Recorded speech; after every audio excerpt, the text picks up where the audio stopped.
ہو کے اشک بار دل سے مصطفیٰ کو تو پکار، ہوگا بیڑا پار، ہوگا بیڑا پار، دل سے مصطفیٰ کو تو بی بی پکار۔ سعدیہ حلیمہ سعدیہ رضی اللہ تعالیٰ عنہ نے جب محبوب مصطفیٰ کو گود میں لیا اور بیٹھی اپنی گدھی پر، وہ مریل ٹٹو گدھی جب آپ کو گود میں لے کر گدھی پر بیٹھی تو گدھی نے ایک چھلانگ لگائی اور قبلہ رخ ہو کے سجدہ کیا، پھر سر اٹھایا، پھر سجدہ کیا، پھر سر اٹھایا، آسمان کو دیکھا، پھر سجدہ کیا۔ اس مریل گدھی کو بھی پتا ہے کہ میرے اوپر کون آیا ہے، وہ اللہ کا شکر ادا کرنے کے لیے 3 دفعہ اس نے سجدہ کیا۔ آواز آئی، پھرا دو، سب کو پتہ چل جائے کہ محمد سے وفاتوں نے تو ہم تیرے ہیں، یہ جہاں چیز ہے کیا لوح و قلم تیرے ہیں۔ تم ایک وکالت کو کیا کہتے ہو، کل کائنات تمہارے قدموں میں گرا دی جائے گی، بشرطے کہ تم غلام مصطفیٰ بن کے دکھا دو۔ غلام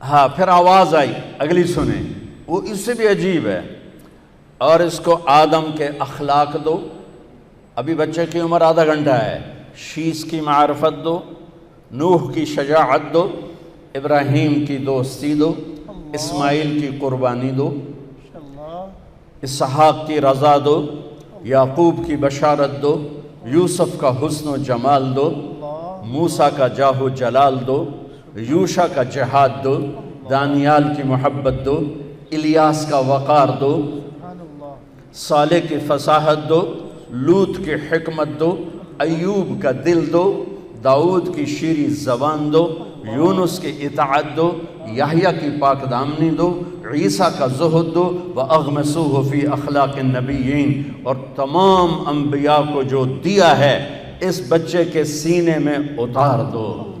آدھے گھنٹے میں 1.25 لاکھ نبیوں کا علم، اور پھر اس کے بعد علم کی پرواز۔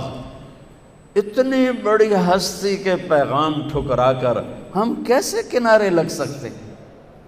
کون سا وکیل ہے جو کہتا ہے سچ بولو گے تو مقدمہ جیتو گے، سچ بولیں گے تو مقدمہ جیتیں گے؟ ہر ایک کی تاجر سے پوچھو، جھوٹ کے بغیر کام نہیں چلے گا۔ وکیل سے پوچھو، جھوٹ کے بغیر کام نہیں چلے گا۔ سیاستدان سے پوچھو، جھوٹ کے بغیر کام نہیں چلے گا۔ مزدور سے پوچھو، جھوٹ کے بغیر کام نہیں چلے گا۔ مستری سے پوچھو، جھوٹ کے بغیر کام نہیں چلے گا۔ اور میرا نبی کہتا ہے الصدق ینجی والکذب یہلک، سچ نجات دیتا ہے اور جھوٹ ہلاک کر دیتا ہے۔ میرے نبی کی سیرت کا نچوڑ بتا رہا ہوں، جس قوم میں ظلم ہوگا، جس قوم میں جھوٹ ہوگا، جس قوم میں دھوکہ ہوگا، اسے ذلت پستی کے سوا کچھ نہیں ملے گا۔ جس قوم میں انصاف ہوگا، جس قوم میں سچائی ہوگی، جس قوم میں دیانتداری ہوگی، اللہ ہمیشہ ان کے سر پہ عزت کے تاج سجا کے رکھے گا۔ چاہے وہ اللہ کے منکر بھی ہوں گے تو موت تک اللہ انہیں ضرور عزت دے گا۔ سچائی میرے نبی پیغام لے کر آئے کہ ہم کتنی بڑی ہستی کے علم کو ٹھکراتے۔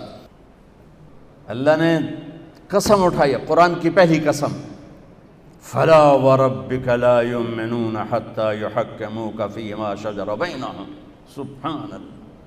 قرآن کی آخری قسم، وَالْعَصْرِ إِنَّ الْإِنسَانَ لَفِي خُسْرٍ، قرآن نے قسمیں اٹھائی ہیں، یہ پہلی قسم ہے، سورہ نساء، اور سب سے خوبصورت قسم ہے کہ آپ ذرا انداز دیکھنا، قسم اٹھانے والا خود ہے لیکن لگے گا یوں کہ قسم اٹھانے والا کوئی اور ہے اور خود کوئی اور ہے۔ تو کہتا فلا وربک، میرے محبوب مجھے آپ کے رب کی قسم، مجھے آپ کے رب کی قسم۔ یہ کہاں انداز اپنایا جاتا ہے عربی زبان میں؟ جہاں اظہار محبت اعلیٰ سطح کا کیا جا رہا ہو، وہاں پھر محب اپنے آپ کو دو کر کے یوں کر کے بتاتا ہے، مجھے آپ کے رب کی قسم۔ ان وکیلوں کو بتا دیں جب تک آپ کی غلامی میں نہیں آئیں گے میری نظر میں 2 ٹکے کے نہیں ہیں۔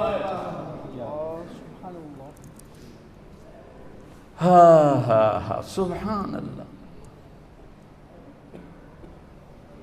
میرے رب کا اعلان ہے، میرے رب کا اعلان ہے کہ حتیٰ یحکموک فیما شجر بینہم، آپ کے فیصلوں پہ راضی ہوں گے. ہائے ہائے ایک واقعہ حدیث یاد آ گئی. ایک صحابی آئے، یا رسول اللہ میرا جو پڑوسی ہے نا اس کی کھجور ایسے ٹیڑھی ہے، تو اس کے کچھ شاخیں میرے گھر میں ہیں، جب کھجور پکنے پر آتی ہے تو اس کے ڈوکے گرتے ہیں، میرے بچے اٹھا کے کھانے لگتے ہیں تو بھاگ کر آتا ان کو منہ سے نکال لیتے. تو آپ اس سے کہ تھوڑی منت کر دیں کہ اتنی زیادتی نہ کرے، گری پڑی کھجور تو کام بھی کھا جاندہ ہے، طوطا بھی کھا جاندہ ہے، جے کسی بچے کھا لی تو کڑی گل ہو گئی. تو آپ نے اس کو بلایا، وہ تھا منافق. آپ نے کہا بھائی ایک سودا کرتے ہو؟ کہا جی فرمائیں. کہا یہ کھجور مجھے دے دو اور اس کے بدلے میں تمہیں جنت میں کھجور لے کر دیتا ہوں. تو وہ کہنے لگا یا رسول اللہ اگر آپ کسی اور کھجور کا کہتے میں قربان کر دیتا، اصل میں یہ میرے بیوی کو بچوں کو بہت پسند ہے، میں معافی چاہتا ہوں، میں یہ نہیں دے سکتا ہوں. وہ تو بڑوا منافق آئی، اس سے گل کرنی آئی. وہاں ایک جان نثار بھی بیٹھے ہیں، ان کا نام ہے ابو الدحداح. کہتے یا رسول اللہ میں لے دوں تو سودا کر دو، اگر وہ کھجور میں آپ کو لے کے دے دوں تو مجھ سے آپ سودا کرتے ہیں؟ کہنے لگے ہاں تیرے نال کر رہا ہوں. تو وہ پہنچ گئے اس کے پیچھے، کہنے لگے میاں کھجور ویچنی ہے. اس نے کہا جا جا میں اللہ دے نبی نے نہیں دیتی تینوں کدوں دیواں. اس نے کہا میاں تو منہ ہو تو کچھ بول، کوئی قیمت تا لا. اس نے کہا میں ویچنی ہی نہیں. او بابا تو کوئی قیمت تا لا.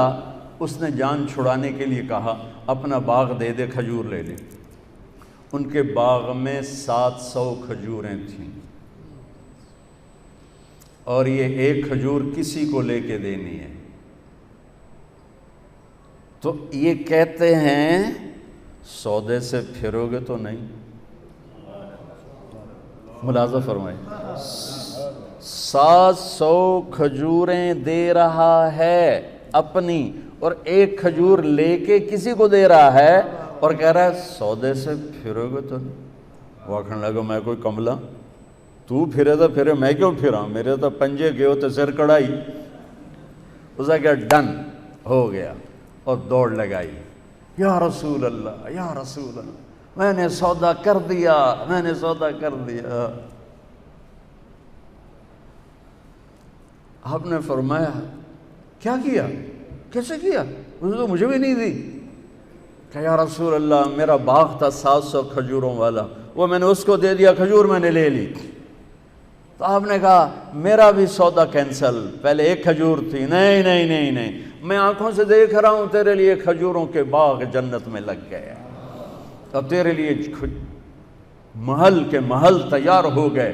کم من عزق ردا ودار فیا لأبی الدحداح. ابو الدحداح مبارک ہو، تیرے رب نے اس سودے پر تیرے لیے جنت میں باغات لگا دیے اور تیرے لیے گھر آپ بنا دیے. اور وہاں سے دوڑ لگائی. کھجوروں کا زمانہ تھا اور انصار شفٹ ہو جاتے تھے اپنے باغوں میں پھل کی حفاظت کے لیے. تو ان کی بیگم بچوں سمیت شفٹ ہو گئی تھیں باغ میں. تو اندر باؤنڈری وال کے اندر نہیں گئے، باہر کھڑے ہو گئے کہیں نیت نہ پھسل جائے. باہر سے نعرہ لگایا ام الدحداح، دحداح کی ماں. کہا جی، کہ بچے لے کر باہر آ جاؤ. خیریت کیا ہوا؟ کہ ہم نے سودا کر دیا، باغ کا سودا کر دیا. کہ کیا سودا کیا ہے؟ کہ اللہ کے نبی کے ہاتھوں کیا ہے، یہ باغ دے دیا ہے اور اللہ کے نبی سے جنت میں لے لیا ہے. تو وہ کہتی بچے کہ تو کہا سنتے میں کہ تو کہا سنتے تو ایک ساڑھو تے مصیبت پا چھڑی. وہ کہنے کہ ربح البیع ربح البیع، مبارک ہو میرے میاں مبارک ہو، بڑا کھرا سودا کر کے آ رہے ہو، بڑی اعلیٰ تجارت کر کے آ رہے ہو. فلا وربك لا يؤمنون حتى يحكموك فيما شجر بينهم ثم لا يجدوا في انفسهم حرجا مما قضيت ويسلموا تسليما. سر جھکانا پڑے گا، کٹانا پڑا تو کٹانا پڑے گا، چھوڑنا پڑا تو چھوڑنا پڑے گا. اللہ اس کے رسول کو پانے کے بعد ہر مصیبت آسان ہے، ہر نقصان نفع ہے، نفع بھی نفع ہے، نقصان بھی نفع ہے۔ حسین کو جان بچانے کے لیے ایک بول کی ضرورت تھی، ایک بول، صرف ایک بول، صرف ایک بول۔ اور یہ کون سی ہستی ذبح ہوئی ہے جسے میرے نبی نے سر سے لے کر پاؤں تک اپنے بوسوں سے منور کیا ہو؟ جب ابن زیاد چھڑی مار رہا تھا کٹے ہوئے سر کے پر، اور ایک چھڑی آ کے لگی ہونٹوں پر، پھر اس نے دوسری ماری، وہ لگی، پھر اس نے تیسری ماری، تو حضرت ابو برزہ اسلمی کھڑے ہو گئے اور رونے لگے اور کہا کمبخت، یہ چھڑی یہاں سے ہٹا، میں نے یہاں نبی کے ہونٹوں کو لگتے ہوئے دیکھا ہوا ہے۔ تو میرے بھائی بہنوں، فلسفہ یہ ہے کہ اللہ کو پانے کے لیے جتنی بڑی قربانی دینی پڑے دے جاؤ۔